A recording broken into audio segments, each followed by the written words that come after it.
Good morning, church. Welcome to Coffee Time with Pastor Tim. My third attempt at the video, so we'll see how this one turns out. I'm excited to be here with you, though, to have the opportunity to read God's Word. We're going to jump right into Luke chapter 15, verses 25 through 32. And this is the kind of the end of the prodigal son, and it's where the older brother is upset that the father is rejoicing at his brother coming home. So let's pick it up there. Luke 15, verses 25 through 32. Meanwhile, the older son was in the field. When he came near to the house, he heard the music and dancing. So he called one of the servants and asked him what was going on. Your brother has come home, he replied, and your father has killed the fatted calf, because he has him back safe and sound. The older brother became angry and refused to go in. So his father went out and pleaded with him. But he answered his father, Look, all these years I've been slaving for you and never disobeyed your orders. Yet you never gave me even a young goat so I could celebrate with my friends. But when this son of yours, who squandered your property with prostitutes, comes home, you kill the fatted calf for him. My son, the father said, You are always with me, and everything I have is yours. But we had to celebrate and be glad, because this brother of yours was dead and is alive again. He was lost and is found. When we read the parable in Luke chapter 15, it's tempting to write off the older brother as an extreme example of arrogance and self-righteousness. Someone we simply can't identify with. But if we do that, we end up missing an important truth. We all have a little older brother in us. If you take a closer look at the older brother, you may find the reaction is not so extreme after all. The anger he feels is ultimately about fairness. He believes it's simply not fair for his father to treat his brother the same way that he treats him. And honestly, he has a point. Doesn't it seem like he deserves more than his brother? Hasn't his obedience and consistency earned him more?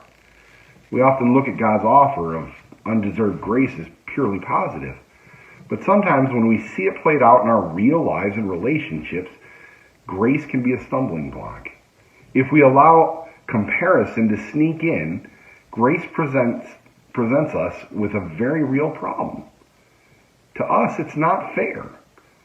How is it fair for God to overlook someone's sin, especially if we're the ones who are hurt by it? Paul addresses this tension directly in his letter to the Christians in Rome. He writes this, God presented Christ as a sacrifice of atonement through the shedding of his blood to be received by faith. He did this to demonstrate his righteousness, because in his forbearance he had left the sins committed beforehand unpunished. He did it to demonstrate his righteousness at the present time, so as to be just and the one who justifies those who have faith in Jesus. How can God be both just and the one who justifies those who have sinned? Is he brushing sin under the rug like it never happened? Does that mean he doesn't take sin seriously? It seems like a contradiction, unless there's more to the story. Unless there's some way the price of the sin can be paid without having to extract it from the one who sinned. Paul writes that Jesus is our sacrifice of atonement, the sacrifice that paid the price for our right to stand before God. Jesus is the answer to the problem that grace presents. Through Jesus, God can be the one who justifies, while also remaining just as the one who is consistent in delivering consequences for sin. So when you feel tempted to withhold grace or forgiveness from someone, when you feel tempted to be the older brother, and you want to hold that back, you don't feel they deserve it, remember that Jesus doesn't come to us saying, I love you because you're perfect. Instead, he comes to us in our shortcomings and says, I love you just as you are. And I will pay the price to make you perfect. God did not settle for fair in his relationship with you. He paid the price willingly. When it comes to our relationship with God, we don't need fair, we need grace. And those who have received something so precious, we should be first in line to extend that grace to others. Church, we are called to show that grace to those who have hurt us, to those who have made our lives complicated. See, God loved us so much that he sent his son to die while we were still sinners. So if he showed us that much grace, how much grace should we be showing to those in our lives?